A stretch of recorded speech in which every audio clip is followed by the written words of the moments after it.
Botanical garden up there. I never been to it, but it was closed today, and they have some kind of museum associated with it too. So I don't know what kind of plants there were up there, but I'll have to save that for another trip. Where, Frank? Reno. Oh, oh, And if anybody likes cars, they have their national auto museum there is fabulous. It was the remnants of the Hara's car collection, and his collection was 1,400 vehicles. But then he passed on, and I guess they couldn't afford to keep the whole collection. So, but they managed to save about 140 of the vehicles, and they have fabulous. You like see vehicles from the before 1900, early 1900s. It's unbelievable what those people, in those days used to drive. It's like unbelievable. So he had enough cars for every day. He could drive a different car every day for 4 years. Oh, easily. Yes. He had one of the most fabulous car collections, I think, in America at that time. I remember seeing the original collection was in Sparks, Nevada. And that was might have been, I don't know, sometime maybe in the early 80s or late 70s. I can't even recall the year, but they had these giant buildings, they had it just full of cars. It was unbelievable. But most of them, they were the bulk of his collection was sold off at various auctions. So hopefully they went into collectors' hands that take care of those vehicles.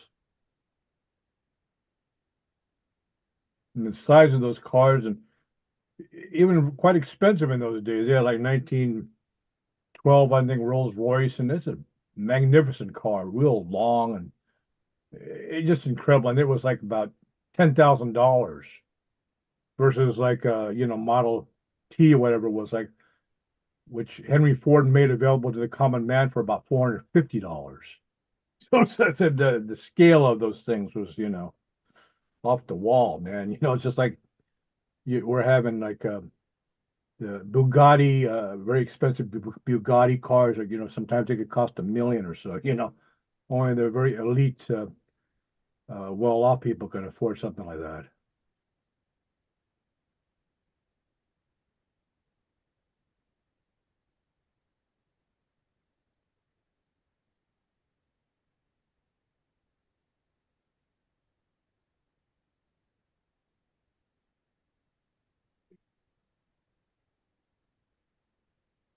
what?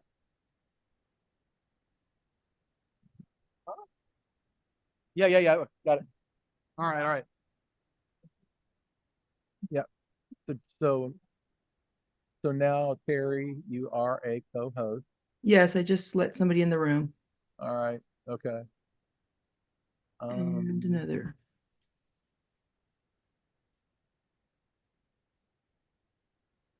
Hey, there we go.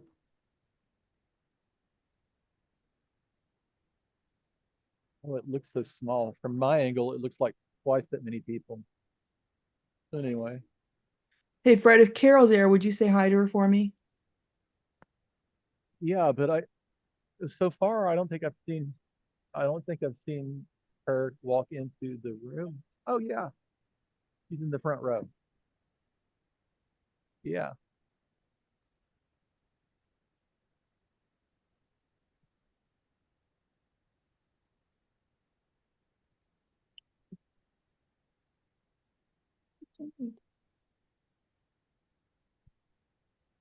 But if that's her, it may not be because I don't see Phil anywhere.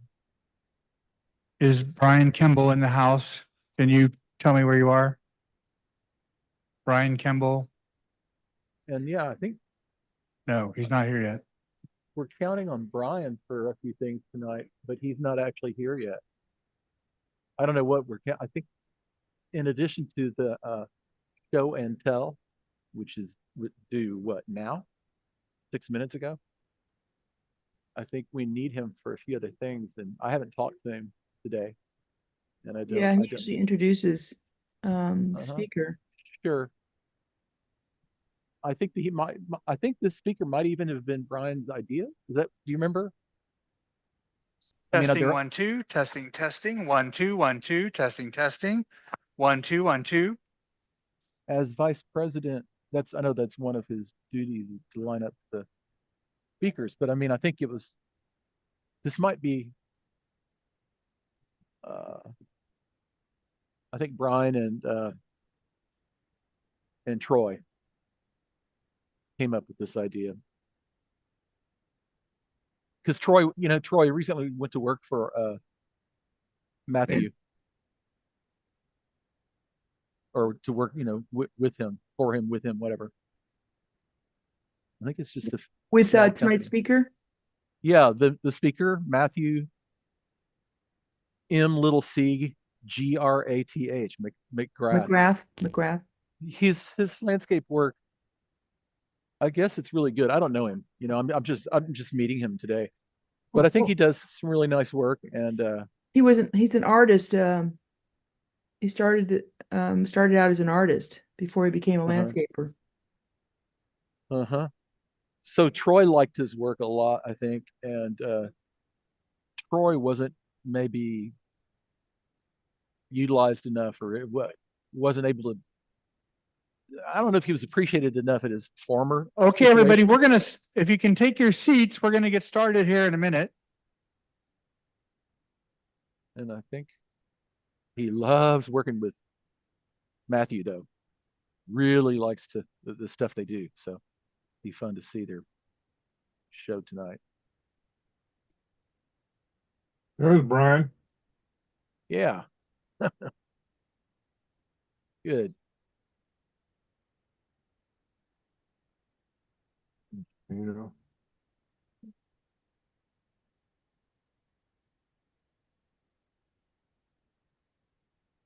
Oh, There we go. Just miking up.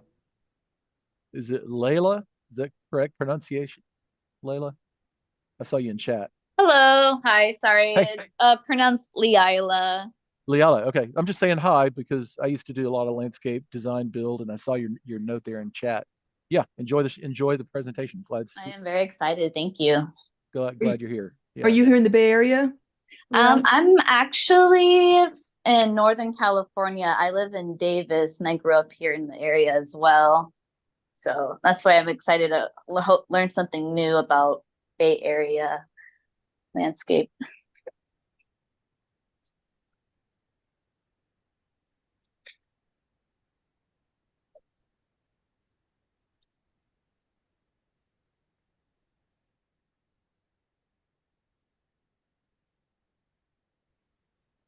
Okay, everybody, welcome. Please take your seats. Thanks for coming. So, while you're here, can I want to get a little participation moment here. So everybody who's a member already, could you raise your hands for me? Almost everybody here is a member. That's great. And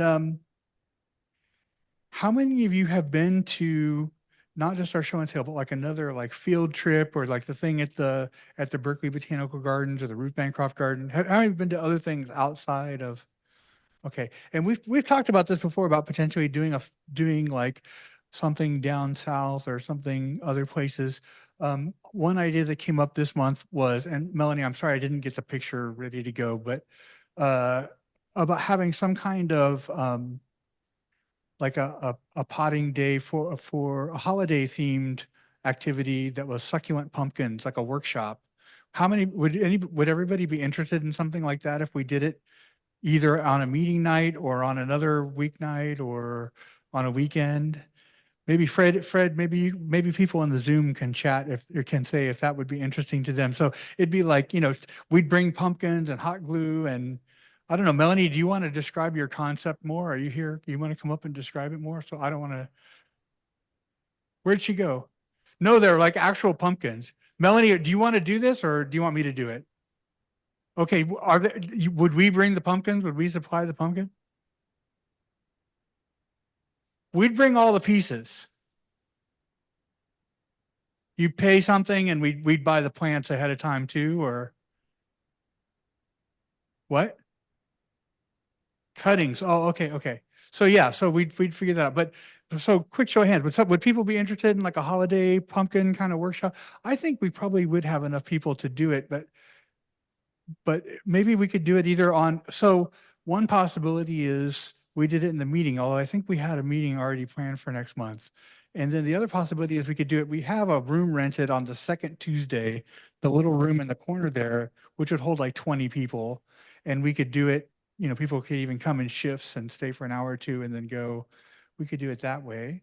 Or another possibility is we could rent a room here on, or maybe even in Lake Merritt on the weekend and do it on a weekend. So quick show of hands, weeknight, Tuesday night, weekend. What, about 50-50 of the people in the room, but not a whole lot of people just had an opinion. Okay. Anybody saying anything on Zoom, Fred? I won't spend much more time on this. Okay. Well, we'll talk to Melanie. We'll figure it out at the board meeting. But if that happens, it'll be happening and developing. It'll be a quickly developing story. So keep your eye out. I'll try to send out an email before the newsletter comes out to let people know, and maybe we'll have a sign up sheet and stuff. So the other thing I wanted to say is Brian and I were talking, and so the next month, October we talked about this at the show and sale, but October is the actual 40th anniversary of us becoming an official nonprofit. And so Brian and I had talked about maybe next month's meeting, we'd invite former officers, founders, people who've been president, people who've been other board members to do kind of a retrospective on the society and talk about things we've done over the years. Maybe if anybody has pictures. I know there's a lot of stuff from the 80s and 90s that's not well documented. We've got some newsletters. I've got some scans of old newsletters I can show, and maybe we do have some like panel discussions and just talk about the society, both like looking back, but also like one thing I've noticed when I've looked at those old newsletters, man, they did so much stuff, and they had so much going on, and they had so many like volunteer opportunities and field trips and projects. I mean, I think Daryl was here when they did a project to like, they did the steps down in the Sunset, the like, like with a group, a nonprofit that was founded to help do that for the city. They've done all these cool projects over the years, and I thought it'd be inspiring to kind of talk about some of those because we want to go more in that direction. So the other thing that you probably read in the newsletter, and we talked about it last month, we kind of did our beta version last month, was Troy is now going to be every month, the last Saturday of the month, is going to be doing Saturday morning from 10 to like 2:30 volunteer days at Lake Merritt, at the Gardens of Lake Merritt. So we're basically just adopting the succulent area of the Gardens of Lake Merritt, the botanical garden there. And we've got pictures of what it started out as, and it's a really long-term project, and we kind of, we get to kind of control it and we get to make it our own. So for those of you, maybe some of you on Zoom or in the East Bay or the farther East Bay, Oakland is easier for you to get to. Last Saturday of the month, I forgot what exact day it is. There is information on the website, including the address. It is open to members and their guests if you want to bring a guest. You can stay as long as you want. You don't have to stay the whole time, and they'll probably run out for food in the middle of it, in the middle of the day sometime at some point. And yeah, so this will be the first like real one, hopefully, that we've actually got in the newsletter, and a few people might show up. So please come to that. I'm going to be there, and hopefully it'll be a good time. It'll be really cool to see over many years how cool we can make that section and how we can kind of do the club proud and make it both beautiful and educational and interesting. Yeah, go ahead, George. He said, if you come, what do you bring with you? I don't think you need to bring anything. We're going to have tools there. We'll have plants. I think some of it may just be propagation, like, repotting props. Some of it may be actual landscaping, digging stuff out if people want to do that. But you're not going to, it's not like, hard. You'll have choices about what you want to do and how involved you want to get. And you can just show up if you want. I would say if you've got gardening gloves, it might be smart to bring gardening gloves and a hat if you're going to be outside for that long, and make sure you're comfortable. Bring a water bottle. But other than that, I think you'll have all the trowels and any shovels and anything you need, Troy. Yeah, everything else we'll have. So, okay. And go ahead.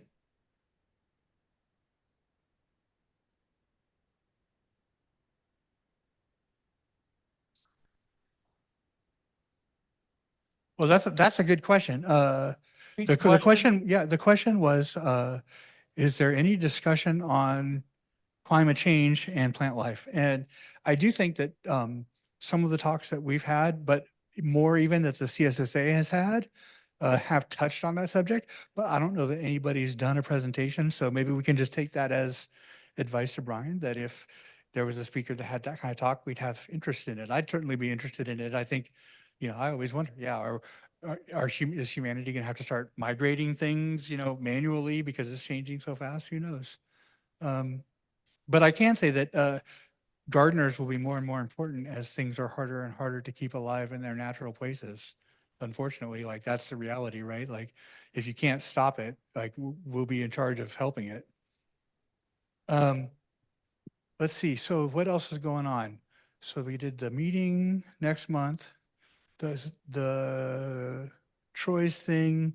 We've been working on another thing for a potential field trip. We'll see if we get that together. And then the other thing that the board's been talking about is a little bit more organized participation in the CSSA convention next spring. So that's the CSSA convention. I think it's April, maybe third week of April type. You can look on the Cactus and Succulent Society.org website to see the dates, but it's in San Diego. So and I've been talking to Carol, who's here, Carol, and a couple other people about helping organize some of those things. So like last year it was in Colorado Springs. And I mean, there were 10 or 15 of us there anyway, right? So there's different ways that we could be more involved. I think we're probably going to donate the use of some of our video equipment. I'm going to be helping with the video there so that they can have a nicer presentation than they've had before. I think that if, for instance, all the field trips were sold out ahead of time, we could do our own field trip, go shopping or go see something cool down in San Diego as a group. If there was interest, we could rent a van or possibly more than one van to take people down so that you'd have a way to get plants back. If you wanted to go on a road trip, maybe make stops on the way there or back, that's a possibility. Maybe there's a possibility of renting a moving van that everybody can load all their plant purchases in, and we'd drive it back to San Francisco and have a place to meet one day.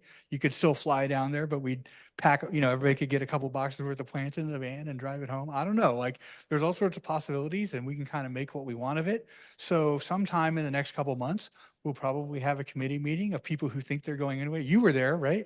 No, you weren't, George, you weren't there? Who was there? Elaine, were you there? Helen was definitely there. Brian was there. You were there.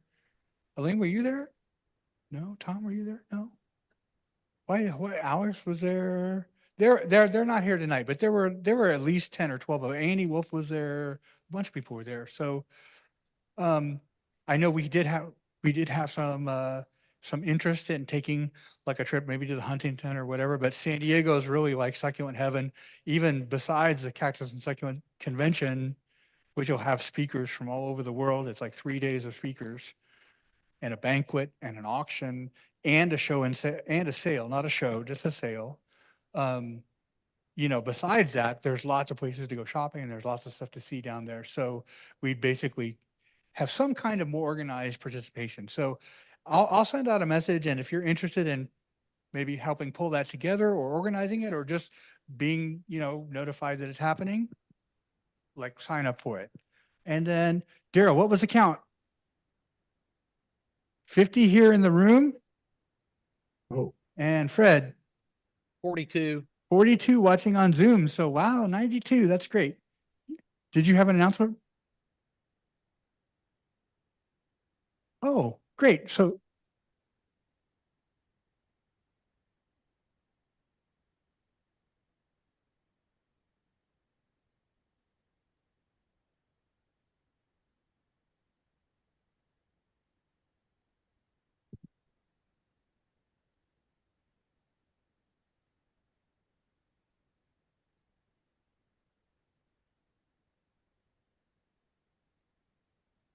okay, yeah, so I've got to repeat it for the Zoom and for the people that are hard of hearing. So Peacock Nursery in where?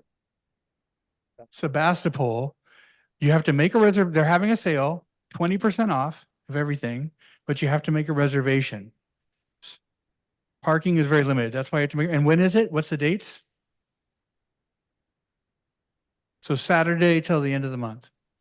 And the other thing was, if you ordered name badges, they're here in the back, and you can either take them with you, they're yours, but you can also leave them in the box so that they're always here and you don't forget them.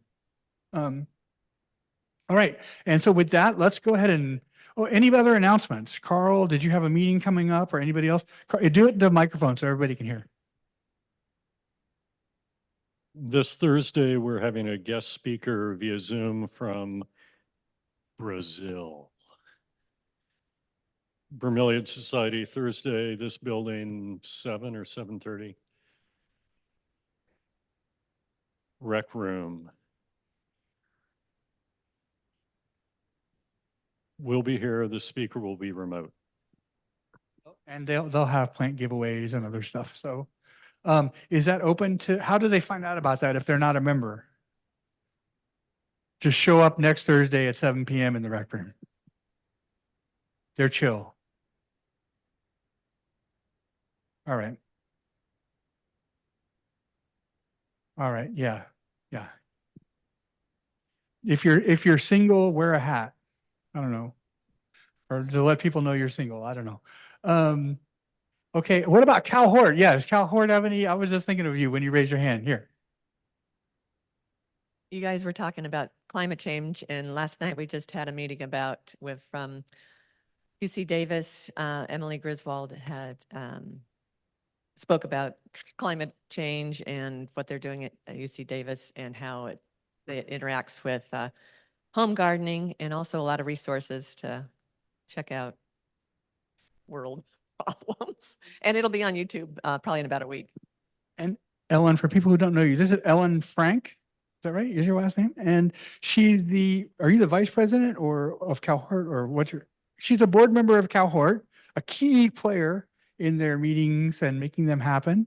And if you don't know what Cal Hort is, it's one of the oldest horticultural societies. It's like, the reason it's called Cal Hort is because then it was the only horticultural society in the state. Like San Francisco kind of jumped everybody else on the name title of a lot of those things. So they meet here in this building the night before us, but only when they meet in person. They don't always meet in person. So yeah, so check online to see their meeting dates. But if you're local to this neighborhood, it'd be really easy to come over here on a Tuesday night. And they serve, when they do have in-person meetings, they serve pizza, which I've been to a few of their meetings to help, and they serve pizza. So it's a good deal to go to their meetings. And with that, Brian, why don't we go ahead and get started? Thank you everybody for listening. Tino's gonna, which side are you gonna start on, Brian? I'll start on the. Okay, try to go in order for him. It'll make it easier. Okay. He says go in order, but the plants aren't in order. So what are you going to do? Well, for the cactus, Cleistocactus, and so Cleistocactus is a genus of cylindrical stemmed cacti from South America. There are a few that have a large enough stem diameter that they just grow up, and that's the end of the story. But many of them are more slender and eventually wind up sprawling to the side like you see here. This one is Cleistocactus semipatanus, and this one here is a Cephalocleistocactus shatianus, Shatatianus. So I don't know that name, but there is a lot of controversy in the naming of these plants. So there is one group of them that have very narrow cylindrical flowers that don't flare at the mouth, and that's the original Cleistocactus. And then there are other ones that do flare at the mouth from a little bit farther north, and so those are included in Cleistocactus by some people and not by others. But here we don't have an example of one in flower, but here we do see one in fruit. You see the very round fruit with the remains of the old tubular flower sticking off the end of the fruit. But the Cleistocactus have very tubular flowers that are adapted to hummingbird pollination. and they come in a great array of colors. So there's yellow ones and orange ones and pink ones and red ones and ones that are red with a yellow tip and things like this. So they're really wonderful plants, and they do flower a lot, sometimes all up and down the stem rather than just at the tip like a lot of other cacti do. So they are a wonderful group. The ones like Straussii that grow straight up are a lot easier as a garden subject, because these other ones that sprawl, you know, they sort of behave unpredictably and are hard to keep in line. But anyway, a wonderful group. Okay, then we have a few other cacti here. This is a, let's see if I can read this tag. Borsey cactus, Spieldianus. Okay, so that is another one that's been included in Cleistocactus. It has a stubbier flower, but doesn't look like a typical Cleistocactus. And here we have an Eriocarpus. These are wonderful plants, not from South America, but from North America. And that one requires a close look because it doesn't stick up above its own rim, but a very atypical cactus. Then here we have a Parodia. So a Parodia is another South American genus. They're found in southern Brazil and Uruguay, Paraguay, Argentina. So in the southeastern part of South America. And this one is Parodia ocampoi. Okay, now we're going to look on the other side. So we had for the succulent lithops and conophytum. So these are part of the ice plant family. Ice plant family is a large family and heavily concentrated in South Africa. They're not all from South Africa, but many of them are. And so both conophytum and lithops are an example of extreme reduction in a plant. So they've, the whole plant's just been reduced to fused pairs of leaves. Some of them even are just one single pair and that's it. Other ones branch and become a cluster of leaf pairs like this. And then there's a fissure in the middle between the two leaves, and that's where the flower comes out. And they are fantastic plants, very popular with collectors. The ice plant family is a really big family with hundreds of genera in it, but these two, conophytum and lithops, are the two that are the most collected and have the most books about them. There are an incredible number of books, more on those two than on all the other ice plants put together because of their popularity. So conophytums like this, Conophytum bilobum, they are winter growers. So they occur in the western part of South Africa where the rain falls in the winter, and they have a summer rest period.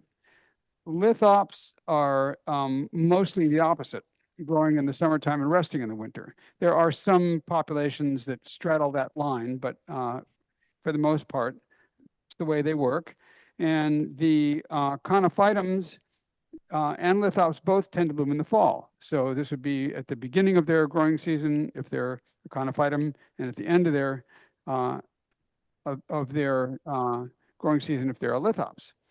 So Stephen just brought in a bunch of wonderful lithops, and here we can see a whole array of them planted all together in this pot.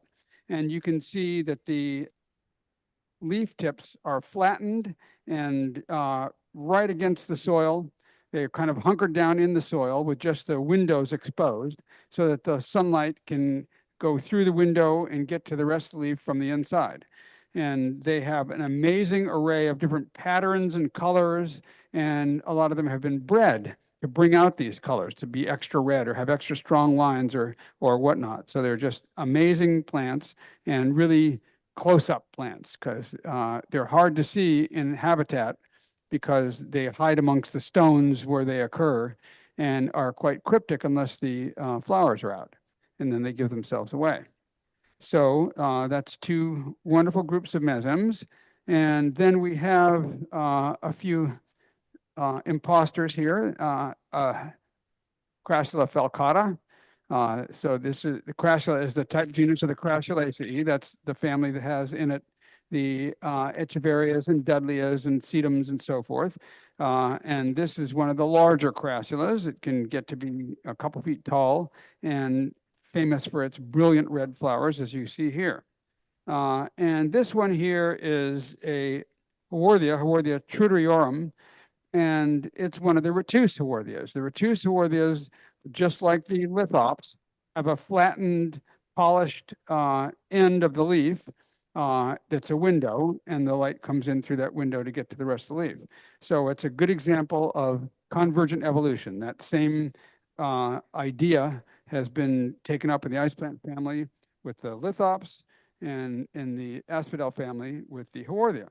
And it's also in the genus bulbine. There's some bulbines that have window leaves too. There in South America, there's peperomias that have that. So different families have come up with this strategy, but many of them from South Africa. Okay, now over here, we've got a cycad, and let's see what this calls itself. No, that's not what it is. Okay, who brought this in? Troy, do you want to tell us about it?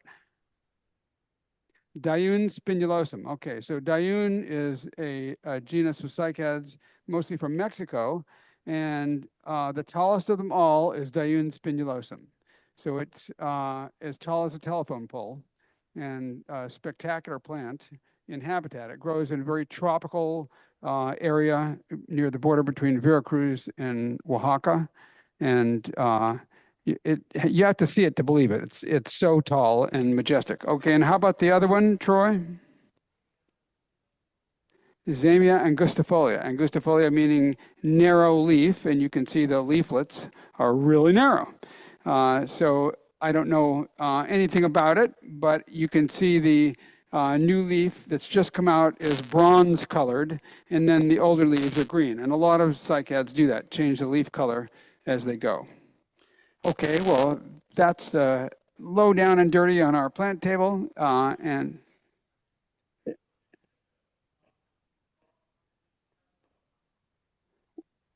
I can't hear you.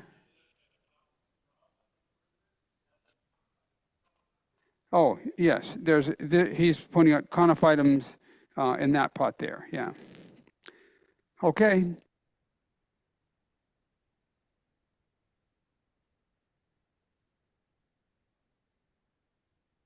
All right, thanks, Brian. We'll take a quick, a minute to reset really quick. So if you need to go to the restroom or grab a snack, you can. We'll get the speaker mic'd up and then we'll get started. Thanks. Michael, if you could leave one set of lights in the back of the room on.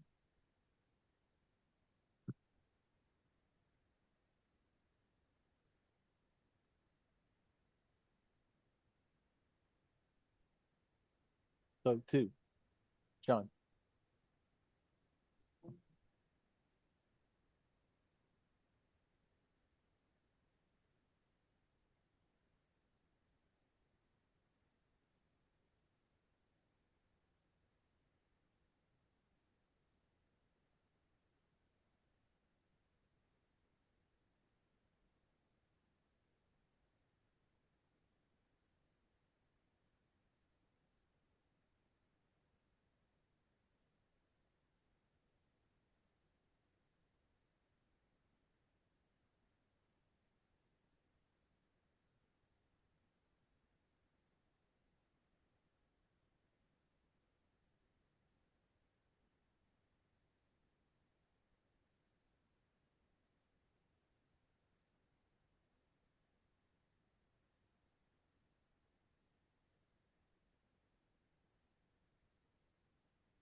Michael, go to the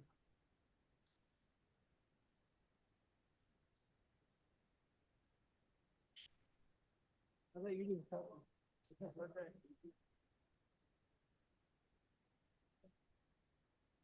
Hello. Hi. We're gonna do prizes for our show and tell again this month. So just really quickly, because we don't have a lot of time, but will the owner of this cactus come up? Michael, do you mind grabbing the, yeah. Do you want to tell us a little bit about this cactus? I don't have too much, I don't have too much to say. I just, have a couple boxes and, like along here, a bunch of us were out at, Hoots Cactus Nursery a couple weekends ago. So these were sitting in boxes and I just grabbed them. Happened to be the right plants for tonight, Callisto cactus. So, and I like this because of the fruits. They're kind of cool looking little berries. Oh, thank you.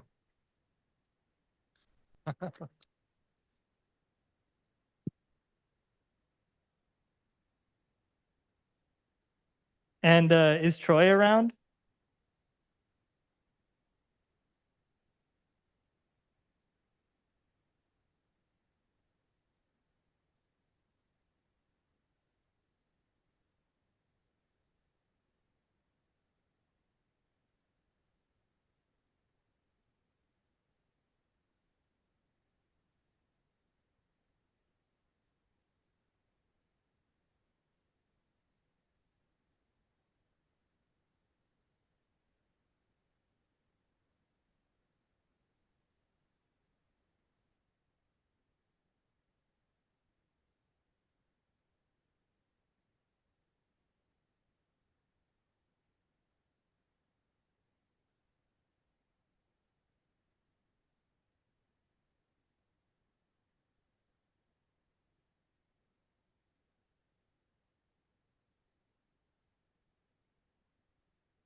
Hey, Fred.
Extract color, form, and texture.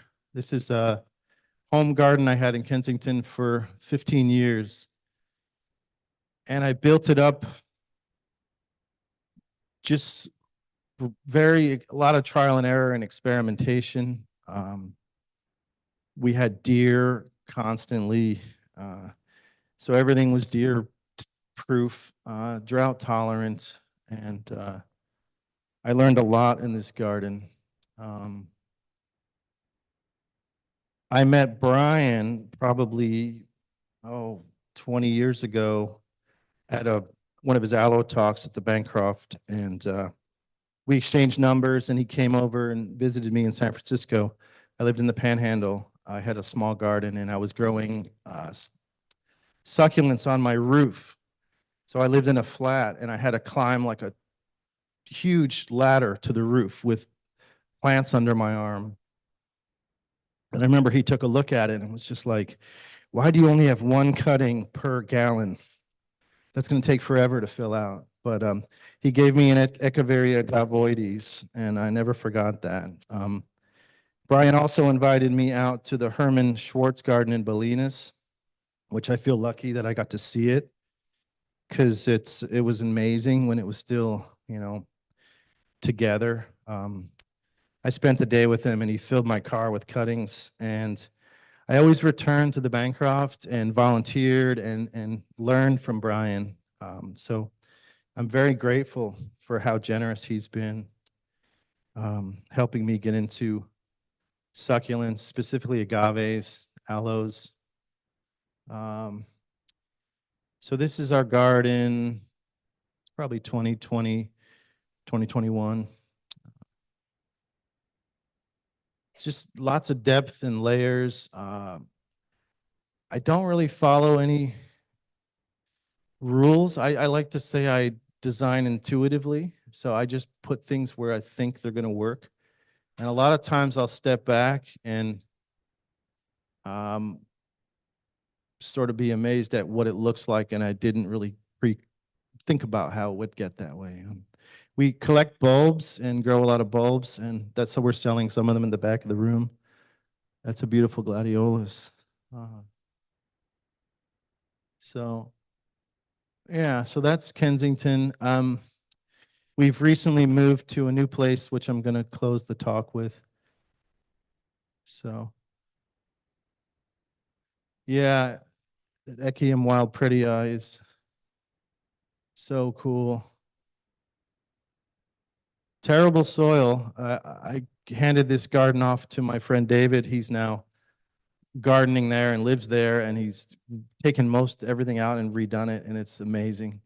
And it's been fun to watch that happen and to see the property change hands to a different designer. So There's Mr. Kemble when he visited our garden. I share a greenhouse with Brian and Walker in Richmond, and super grateful they got us in there. We grow most of the plants for our gardens in that greenhouse. So this is a succulent garden.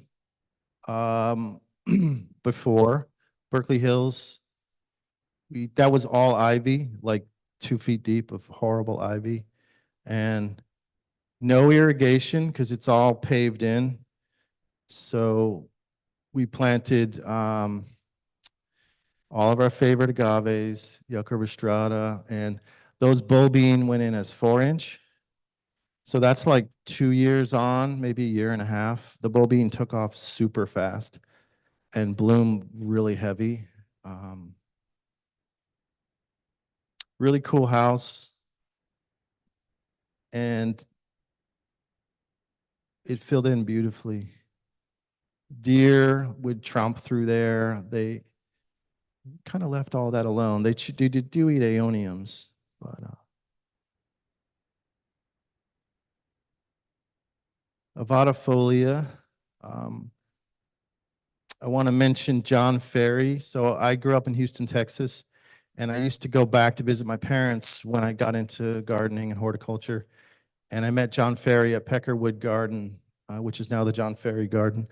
And he had mature avatifolia in the garden. And that's this agave here, which is my absolute favorite agave, and try to put it in every garden we do. But John spent days with me, like just 8 to 10 hours walking the garden, showing me everything, answering all my questions, and showing me his art collection. And he was just an amazing teacher, and he contributed a lot to horticulture. And it's great the garden is still around. So that's a later shot, 2019. You can see the rostratas have really grown. That's 4 years. The bulbine have peaked. After 2 years, it gets pretty ratty and the center falls out. So you can't cut it hard or wake it up again. So we usually start over. And then that's this year. I drove by there recently. That avatifolia is about to bloom. And it's amazing how big the rostratas have gotten. So that's 9 years. I think they put on about a foot a year, and that's without irrigation.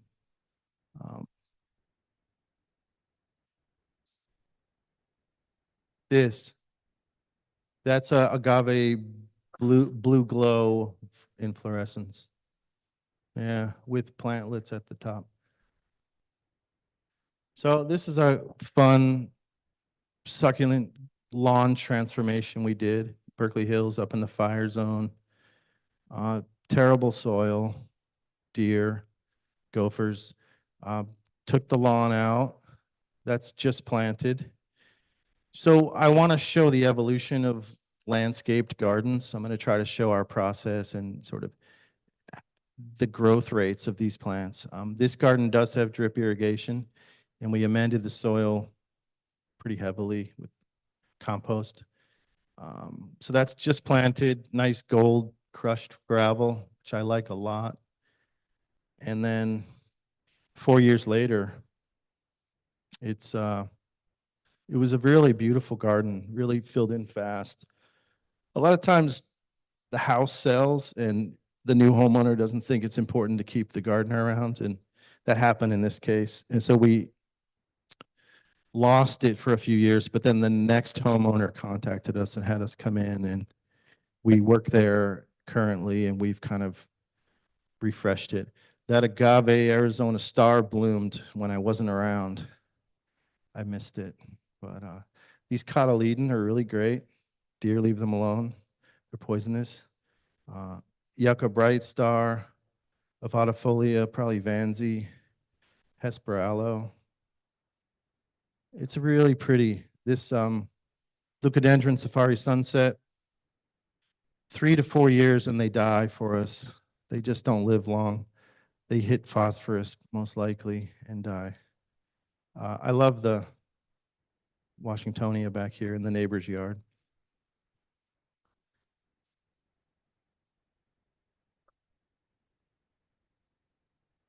Yeah. This is a fun one in Albany.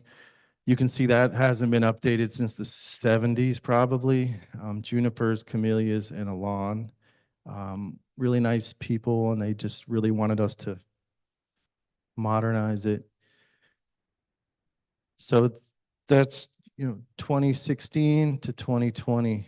A lot of color. I love color. I like primary colors.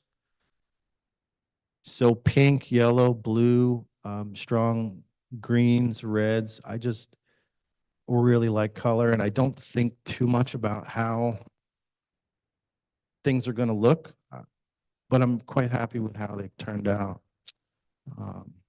It's a cool house too. There's a bunch of these in Albany, these sort of adobe style homes. That's Attenuata nova. Yucca color guard, a lot of people say it's not easy to grow, but in our gardens it's done really well. I think it likes more water than some of the other yuccas.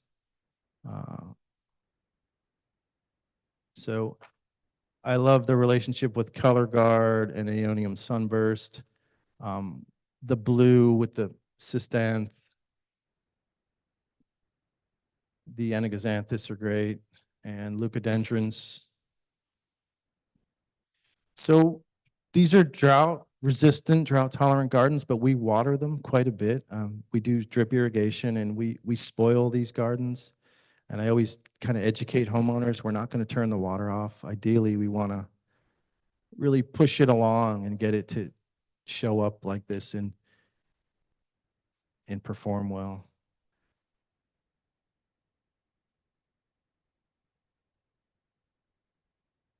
This is the backyard. This is disaster. That's for Crea bedding housei, and so what's that? 6 years they get that big with irrigation from tiny little plants, and then it bloomed last year. So yes, yeah, and when they bloom, it's insane. That's 20 feet tall. Each flower produces bulbils or plantlets that rain down. So there's thousands of plants, and we collected most of them. And I was throwing them out the window on the freeway. I don't like to throw plants away, so I had boxes of them. We potted a bunch of them up, but I was hoping they would just start showing up on the freeway. It's a great plant, though. It needs a lot of room. But, it's just that's the way it's raining is so pretty. That candelabra, like, it's amazing just for the bloom, and the form is great. So this year, the avatifolia in the front decided to bloom. I found they bloom at 8 years exactly in gardens. Well, 8 to 9 years from a 5-gallon plant. And we had 4 bloom this year. So there it is. I didn't get a shot when it was peaking, but and the homeowner asked us to plant another one. So we're going to just put the same thing back in its place. Getting that out of the ground is fun.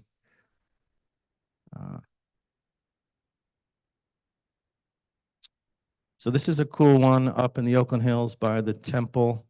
It was insane. Like, there was bamboo in there and grasses and pittosporum. And it took a real serious cleanup. And we got all the bamboo out. It didn't come back. They had a really neat mid-century modern house with those breeze blocks. So they wanted something real simple, Palm Springs-like. And what a mess. This is just a few years later. I got those San Pedros down south, and all of this grew very quickly with irrigation. I mean, that Apuntia was like 3 paddles, and those cacti were cuttings. It's really filled out beautifully. That's a Cousonia, beautiful twisted trunk. They like to bloom, and we usually cut the flower off. because it will stay up for quite a while and it defoliates, and supposedly they're prone to rot. But this one has gone through many iterations. Once you top it, it multiplies, and you'll see it. There's a vodifolia. I love Hesperaloe. I just think it's amazing. These are probably 8 feet tall, maybe taller. The trick is to get them above the deer's heads before the deer eat the flowers. If they don't notice them and they get up to 4 feet, 5 feet, they're good to go, but the deer will destroy them. Yucca color guard, vodifolia. So there's that same Cussonia after we topped it, and now it's a multi with beautiful leaves. This South African tree. Yucca color guard, really looking like phormium. You know, when I started, phormiums were the thing, and they get too big. But I love foliage, and I like how grasses soften the textures of strong sculptural shapes. So that's 2023. You can see these just cranking. The flowers are fantastic.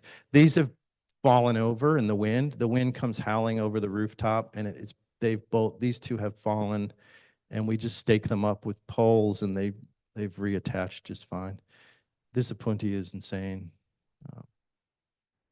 So that's more recent. I think this is going to bloom. It's probably blooming now, but you can see that, 10 years or less. This is a cool one in the Berkeley Hills. This house got like seriously rebuilt. So that's 2016 when I went to look at the job. And then here it's all cleaned up. The homeowner has amazing taste. She painted her house to match Frida Kahlo's house. And she designed that fence with laser cut panels. A lot of really great, colorful, fun garden. She just let me do my thing. She came and visited the Kensington Garden and really wanted it to be as fun and colorful as possible. So that's the courtyard. And then we put in this patio, steel edging, and 2018 we planted it. So that's just planted. I often have to tell customers it's not going to look like much right off the bat. I've had people say, what did I pay for? And I told them it's not a kitchen remodel, that it's going to take time, and it's a process, and we're cultivating a garden. It's not an instant thing. I don't plant big things. We start with 1s and 5s and some 15s. But that's, just 2 years later. There's bougainvillea here that's meant to cover this wall. It's getting there. Yucca bright star, allostriata, leucodendron, anaxanthus. So we're trying to have fun with the blue and red. So lots of yellow. Magenta works great. This has been a really cool garden.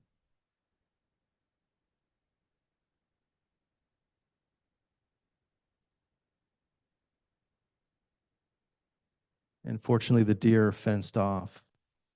They have come inside when the gates left open.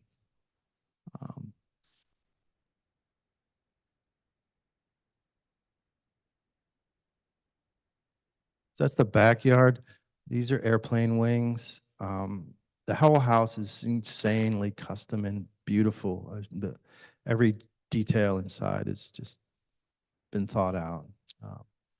There was like existing fig trees and palms, and we put in like a fountain here and some fun stuff on this slope. This is a pig that was a barbecue pit that they asked us to plant, which is super fun. We drilled holes in it and filled it with soil and stuffed it with plants. I have another picture of it. There it is. It was fun. They have really fun taste, these people, and really like to do fun things. Vilmarniana, agave Vilmarniana. This is the fastest to bloom agave in my experience in gardens. We can get this to bloom in 4 or 5 years. They really go quick, and the flower is stunning. The flowers spiral from the bottom up, and they'll open here and they spin as they go up. It also produces bulbils, so it'll rain hundreds of plants from each flower, which we collect. Beschneria flamingo glow is a fantastic plant. I love the softness and the shape, and then the flower is amazing. Some more of the front. Love leucadendrons, but I can't keep them alive for very long. I think they eventually hit phosphorus and die. That's Yucca Bright Star, which has really beautiful, stable variegation.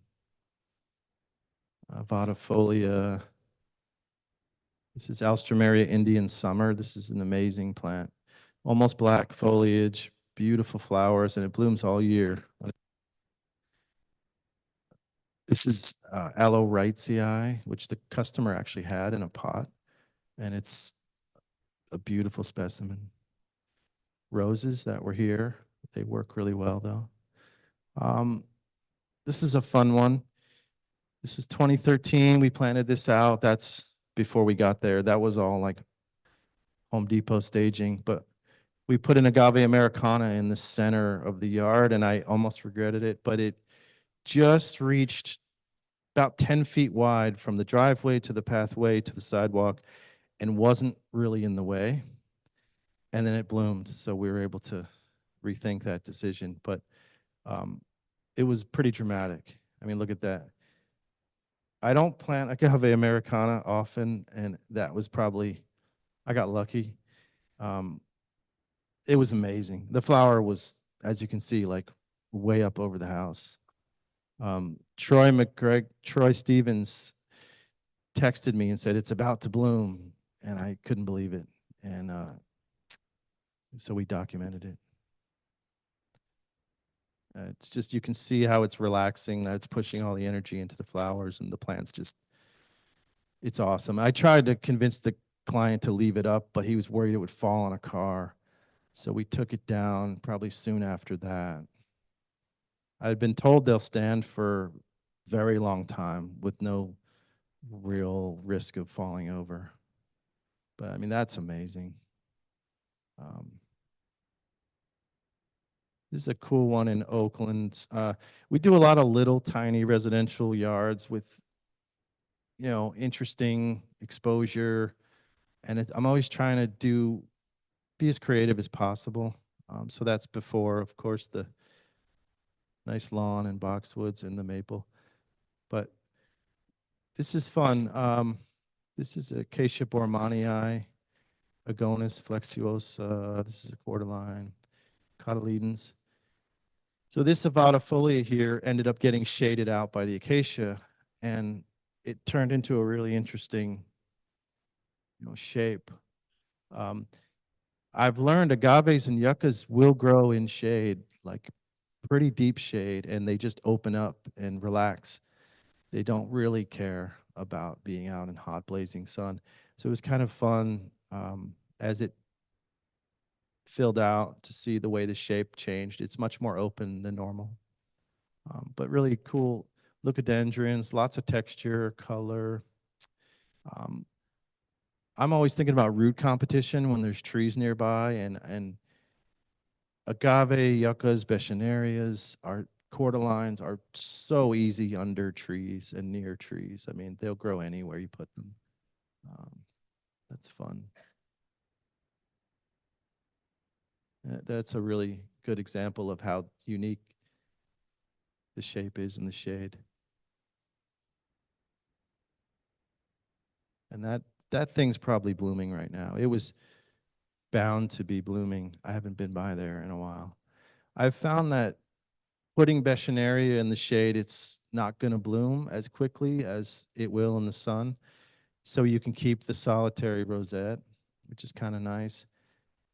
And they look good next to trees. This is a cool one in Alameda, 2012. Pure sand. like absolute beach sand. This is a block from the beach. So that's 5 years. And those Lampranthus went in as just tiny little plugs. I built this whole garden by myself, just slowly amended the soil. It has drip irrigation. The client really let me do my thing. It was always like a surprise when I'd show up. Just things were, just things happened so quickly and so dramatically. The leucospermum loved it there. It's a really fantastic site. So pure sand with probably 50% compost. You know, I put a lot of compost in, but the soil mix was perfect. Poppies we seeded in, unfortunately, and they're really aggressive.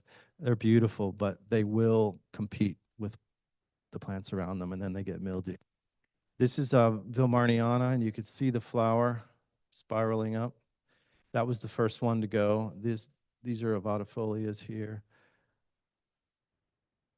Yes. Yeah. This is Bougainvillea San Diego Red, which I had never used before. It's quite nice. The client asked for it. We usually plant Barbara Karst. But you see the flower.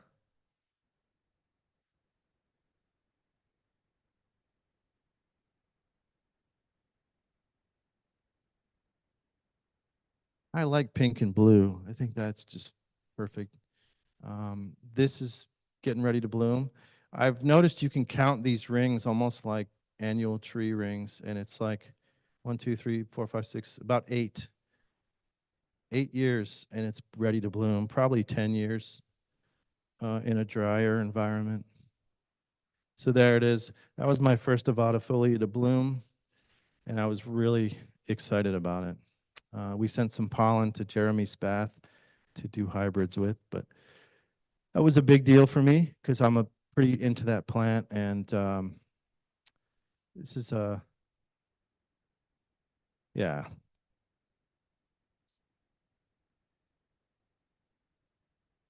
Really?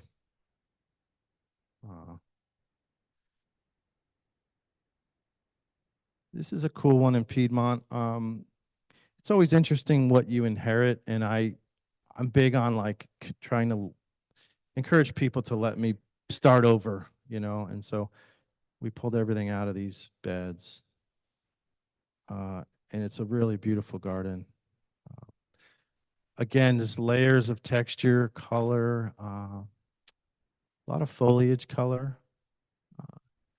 This Plectranthus is great. Neochillis, it's really fast.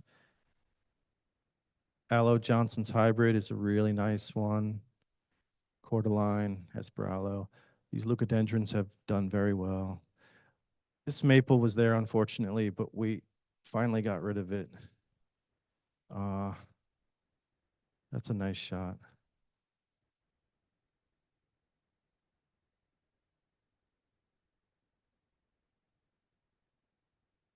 Oscularia deltoides is great, but after a couple years, it blooms so heavily, it turns kind of brown with all the old flowers, and it's hard to refresh it. It's good to start over. But that's a nice phase. This is another Cousonia, paniculata sinuata, a really beautiful leaf form, though.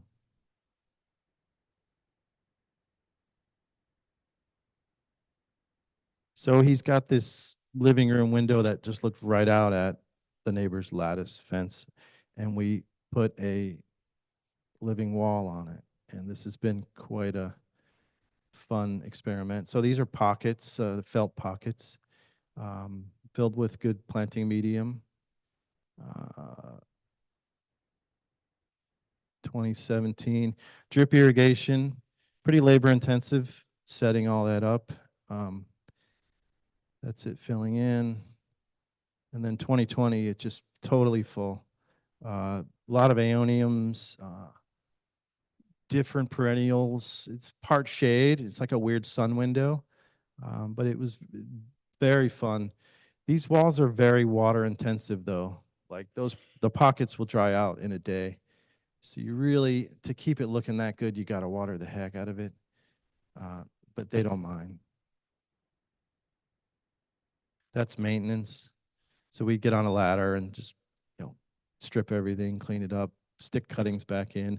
They do get root bound, so we've since pulled this apart completely, refreshed the pockets and replanted it. This is a cool one in Alameda. 60s, 70s. The homeowners actually grew up in this house, and she inherited the house, and she wanted to completely update. So dug the lawn out. That was like Bermuda and terrible crabgrass.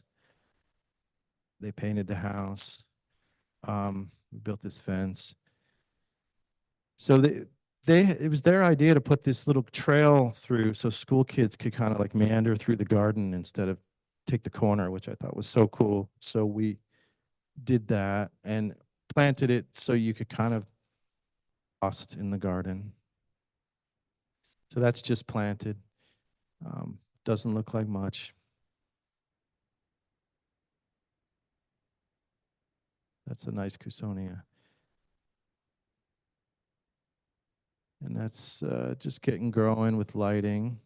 This is a Brahia edulis, Acacia teophylla. So that's this year. The palm is really getting up there now. This leucospermum is loving it. It's sandy Alameda soil. There's Aloe Hercules, Nolina nelsoni.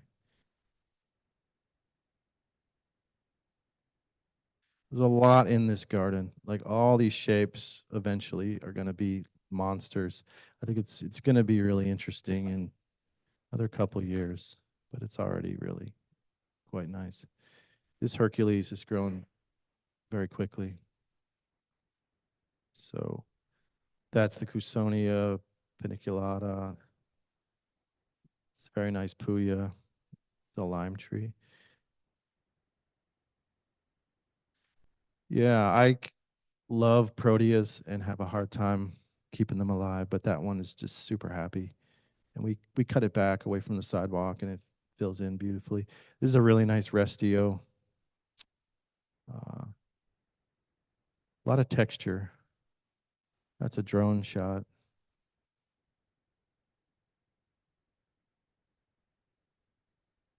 This is a Acacia covenii, which is a really good acacia for gardens. Very fast, beautiful blue leaves.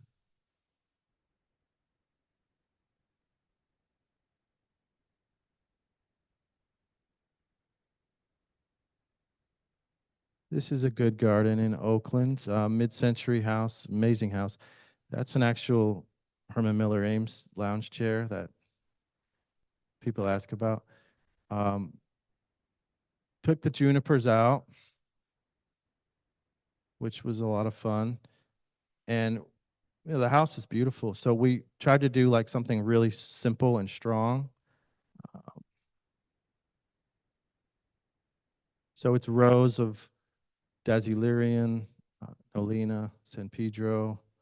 This is agave blue flame, Hesperaloe, and this gold rock I like. So that's like a year on, just starting to fill in. And then it really going probably second, third year. It's really very strong and beautiful and symmetrical. Not my normal style, but I like it quite a bit. Had to show restraint. These cacti have grown so quickly. They're loaded with buds. Now we're fighting this, and the neighbors don't, or the homeowner doesn't want to cut it. I keep telling him we have to cut it flat because it's shading out the garden, and the plants are leaning away from it. You can see this cacti here is not happy. So we're fighting about that, but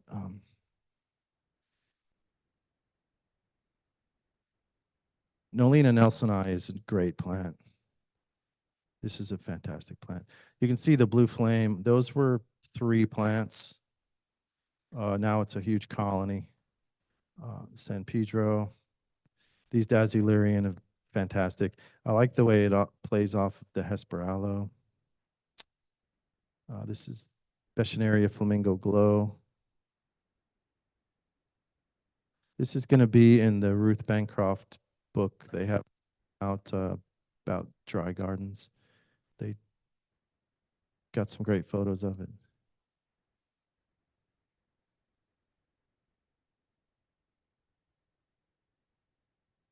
So this is the backyard. They're kind of on a forest, redwoods, bays, and we did something more tropical and lush. So Cousonia, acacia, Trachycarpus, nice containers. But then they got dogs that just ran through there and destroyed everything and dig holes around the plants. So I always tell people gardens are never finished. They're just in stages and they're ephemeral. And so I think in a year to 2 years, our gardens really show up. The 3rd year is amazing. The 5th year is amazing. And then I've noticed 6, 7, 8 years, it's time to refresh things. And yeah, they're perennial. That's beautiful. This is Acacia bormanii, Yucca Bright Star, Kalanchoe. Like yellow. That's our van, maintenance van. So we stick around and do maintenance on our gardens, and most designers don't. We care for 60 gardens that we've built and installed on a monthly basis. And that's a big part of why our gardens look so good. And it also allows us to photograph them and, you know, watch them evolve and learn from them. So we care for most of the gardens I've talked about. This is a cool one up in the Oakland Hills. We've taken a lot of lawns out, which I'm proud of. These people really let me do my thing. Juniper. There's rarely weeds where juniper was, which is interesting. It's so dense. You rarely have weeds coming up after you plant in its place. We try to bring in a lot of good soil. Build little mounds if possible. That's compost. Boulders. So we built these little bumps. Planting small, usually gallons, 5 gallons.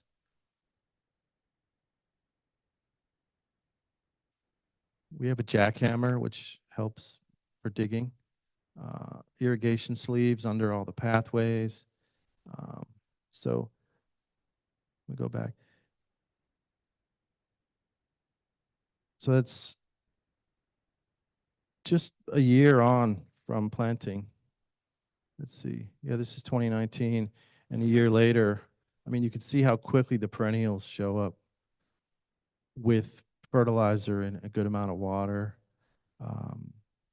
Gold rock, I love. Aloe Hercules here. Verbena de Lamina is very fast to do that. And then it just does it it's done in a year or 2. But it's been fun to watch this garden fill in. I think I kind of like it there.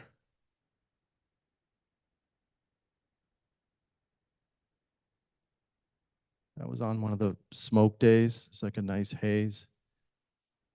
So there's Aloe Hercules really chunking up. Aloe Blue Flame.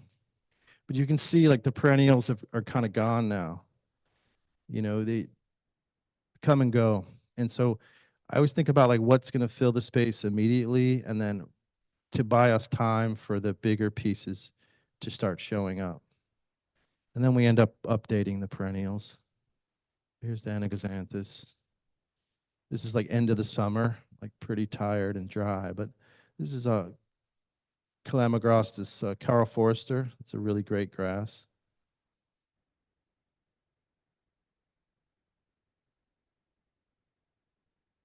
So this is interesting. This was, look at all that concrete, you know, it's great to recycle concrete, but we tried to figure out how to make that pretty. And we planted all the cracks in those rocks. So we stuffed soil in between the concrete slabs. Here we go. That's my wife, Molly, planting patiently all that. You know, we put soil with like a screwdriver, stuck cuttings in, and then soaked it. Every month we would hit it with a hose. There's no irrigation there. And planted a lot of fun stuff around it. But this turned into a really beautiful garden. So that's planting day. So there, you know, that's Othona capensis, just took off. And a lot of these plants grow like this in nature, so they're cool with that if you can get them set up right. You can see things starting to show up. It's probably a year on. You know, that's getting there.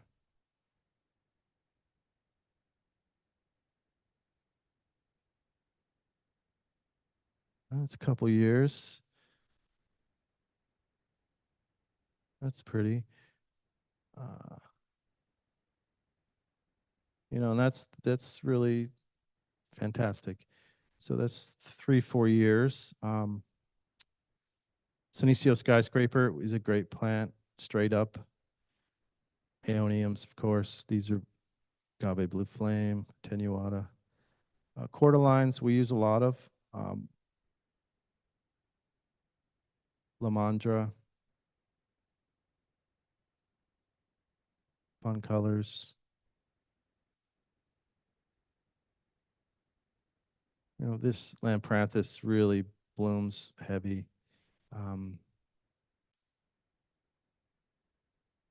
Yeah, so this year it's really there, and the homeowner wrote me a nice email thanking me for how, you know, much we transformed that space from how harsh it was, and pretty low water. There's a beautiful mangave, Bechenaria flowers. So again, like kind of yellow, pink, blue. That's a success there. This is a really cool garden in Berkeley off of Solano Avenue. It's probably our most popular garden. Look at how dense that crabgrass is. This is horrible. They actually hired a guy to dig this out, and he dug it out like twice before we planted. It was probably been there for 50 years. So we took it all out, nice and clean. Cool corner lot, great exposure. Put this little trail in for like the mailman. Planting day. I try to space things realistically. I think a lot of gardens are overplanted. So we plan for long term so things can really show themselves and not have to be moving things or cutting things. I really think about the shapes that those plants are going to produce in 5 to 10 years. This is Netafim drip irrigation that we use. It's called Tech Line, and it's an amazing system. This tubing is built-in emitters every 12 inches. There's a gallon per hour coming out of those holes. And so you can lay out a grid like that and soak the entire space, not just put little rings around each plant. This is Elegia capensis, which is a great grass. So again, planting day. That's me and Molly. It's finished. And very young, but better than the lawn. And that's just like a year later, like 1 year. This is Nepeta, which we use a lot of, catmint. Very quick and a long flower show. Bees love it. You know, that's what we use in place of lavender. It's fantastic. You cut it back once a year and it blooms probably twice like that. This is Plectranthus neochillis, but this garden gets a lot of foot traffic and people love it. There's David doing maintenance. When the Nepeta blooms, it's pretty amazing, and it's followed up by Rudbeckias. There's a Nymphophia. So this is all crassula. This is that pathway to the front door, and we just surrounded it with sedums, echeverias, and when that blooms, it's amazing. Lots of bees. But again, these guys are really small still. Since last year. It's a nice angle. So that's, 3 years. Pretty full. This was a garden tour we had, hortisexuals. So again, like the ground covers and the flowering perennials are holding space before these other items really start to show themselves. There's a cool drone shot. And there it is this year,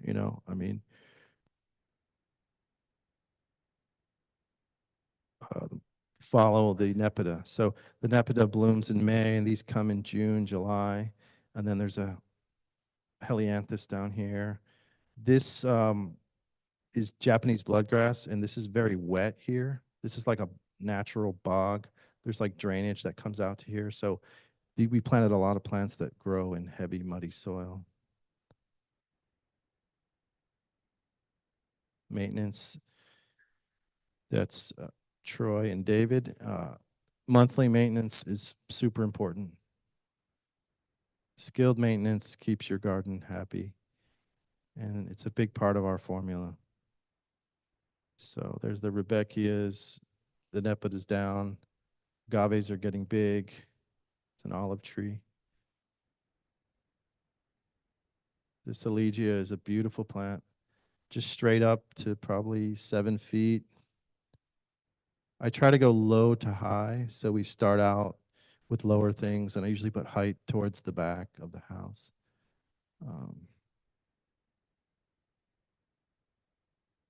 Yeah, I like that shot. I mean, that's what we're going for there, is like these things are going to get bigger, and to me, they're sculptures, sort of set into color, quite like a painting.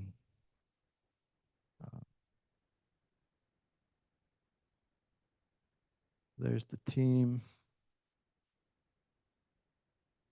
This is a fun one in Oakland.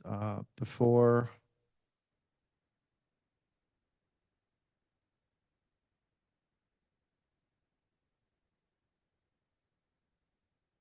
just planted. We use this fun gold rock. It's like a 1-inch crushed gold rock from the Central Valley. And I really think it looks right with these plants. Fire departments are really big on gravel mulch now. They don't like bark mulch. So it's getting more popular. This guy was checking out the gravel. That's just planted. There's spring. And this is just to see this fill in has been really fun. Really proud of this garden. All the favorite things are in here. Avatifolia, Nolina nelsoni, Yucca Bright Star, Hussonia. That's this year. This is going to be really great in the next few years. It's just going to get better. So this is a Metarosiderus, Colinia Springfire, a great tree. When I planted it, the homeowner said, "Where's our tree?" And I said, "It's right there." And it was just a stick, And I think she now understands she has a street tree. But gardens take time, and that's the beauty, and they teach you along the way. It's a really cool house, really cool site, big natural boulders in the Thousand Oaks neighborhood of Berkeley, and big old oaks. So these are, indigenous boulders, and then I had a stonemason build this wall with local stone. We filled it with great soil. There's the oaks and boulders. And this garden just went crazy. So that's just planted.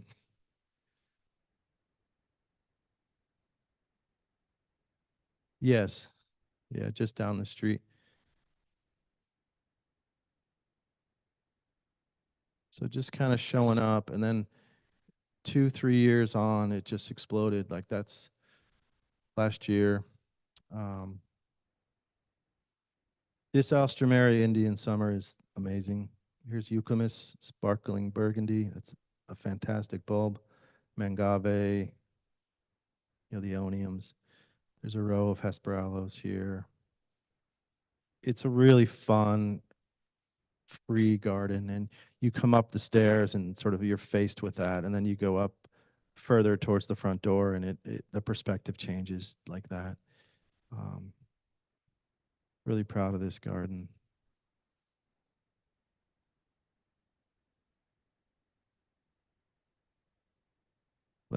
Oscularia, deltoides. So that's this year.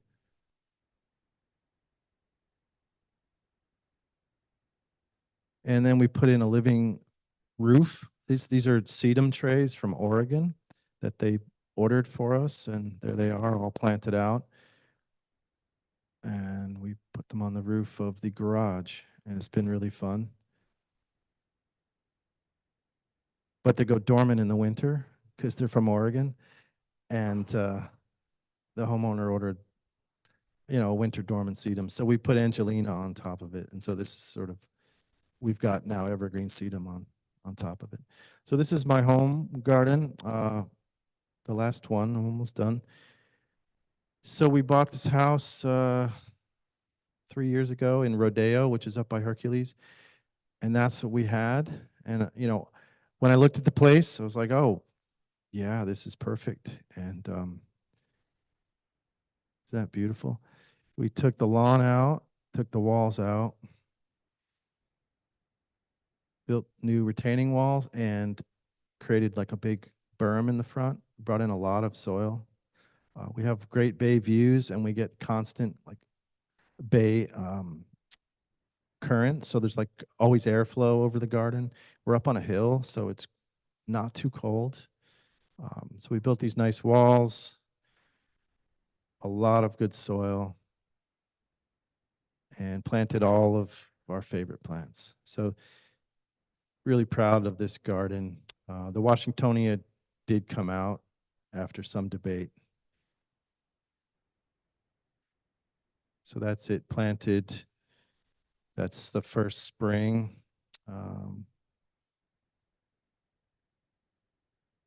And this is going to be on the Garden Conservancy tour in October. If you want to come visit, I'm going to do a talk and walk around the garden. It's 1/3 of an acre, so there's a lot of space. The back is quite big. This is the front. These are Xanthorrhea glauca, Brahia armata. This is Brachychiton. Again, like this is, I'd say another few years, this is going to really be showing up with big monster shapes. Dipsis Dickarii, lots of palms, aloes, agaves. And this slope over here is mostly leucadendrons.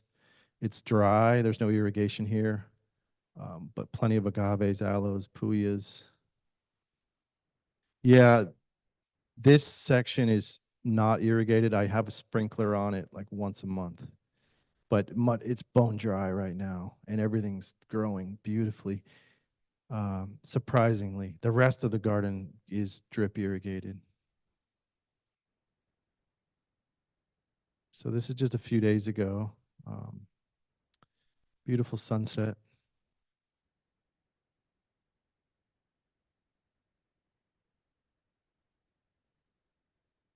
Yeah, that's it.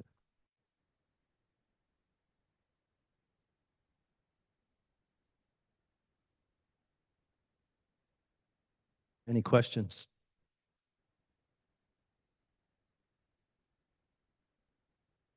Thank you for letting me speak. Yes.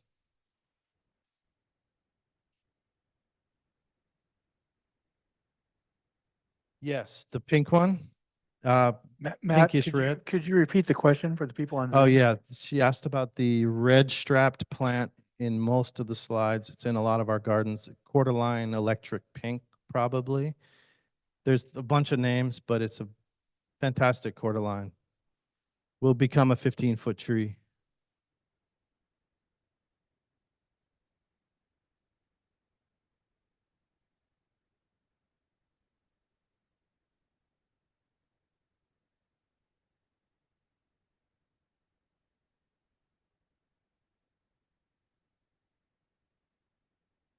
Yeah, he asked how we irrigate curb strips, and we do. We sleeve under the sidewalk. There's a tool you can attach to a PVC pipe with a sharp stream of water, and you just bore under and then leave the pipe in place, cut the ends off, and we do irrigate those strips.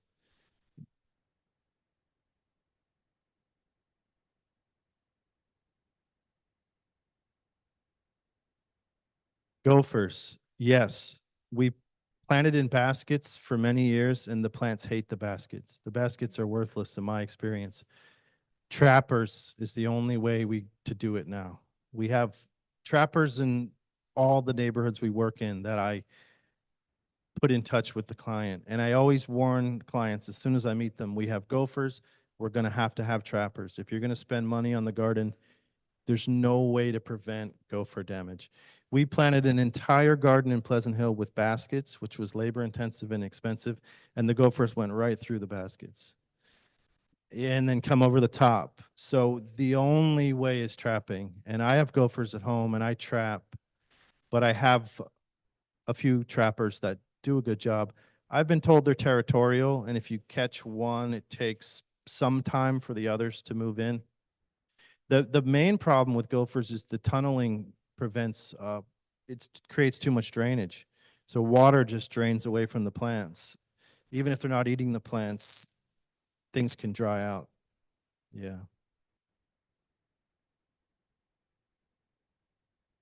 Well, thank you.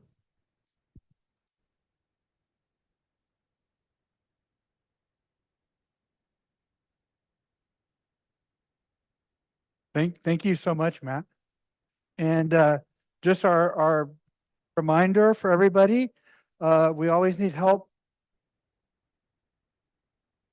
I think that Tino said that they made a sign-up sheet. If anybody's interested in joining, if you read the newsletter, any of the committees we're forming, the show committee, the field trip committee, the other committees, or if you're interested in helping on Saturday, you could also sign up for that, though you don't have to.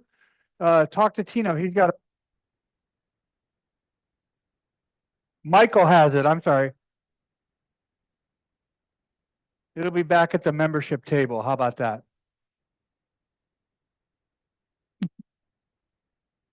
And for those of you on Zoom, thanks for joining us tonight.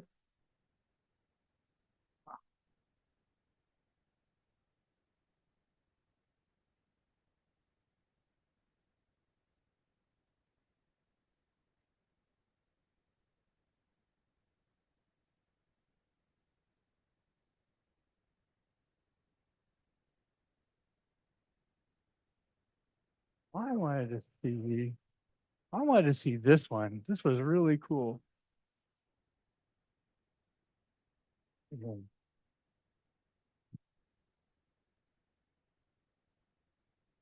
There, that's my parting shot right there. Check it out, George. Check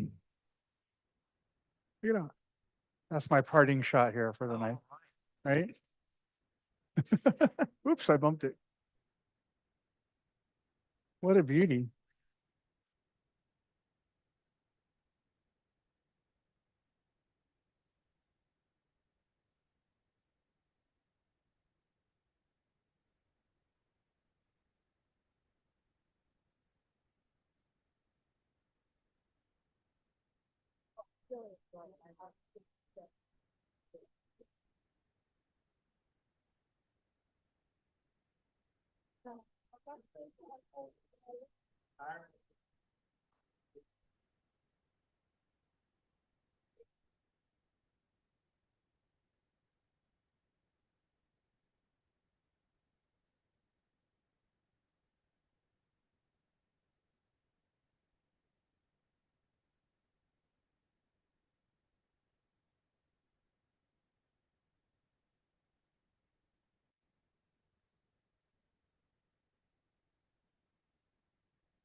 $1 camera, but from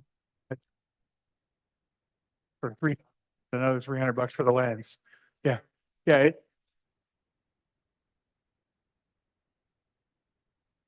Beginning level prosumer tripod for video. It was only like $120. It wasn't that much actually.